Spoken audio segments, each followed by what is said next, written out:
உங்களை சுற்றி இருக்கிற யாரோ ஒரு நபரால் உங்கள் மனம் மிகவும் வேதனைப்பட்டு துக்கப்பட்டு அவர் மீது ஒரு கசப்பை நீங்கள் வைத்து கொண்டிருக்கலாம்.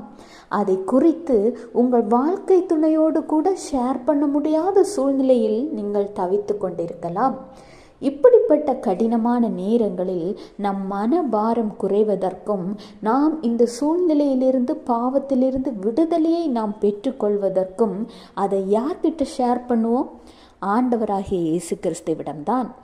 இன்றைக்கு கர்த்தர் உங்களை பார்த்து சொல்கிறார், எசேக்கியேல் 36:26, உங்களுக்கு நவமான இருதயத்தை கொடுத்து உங்கள் உள்ளத்திலே புதிதான ஆவியை கட்டளையிட்டு கல்லான இருதயத்தை உங்கள் மாம்சத்தில் இருந்து எடுத்து போட்டு சதையான இருதயத்தை உங்களுக்கு கொடுப்பேன்.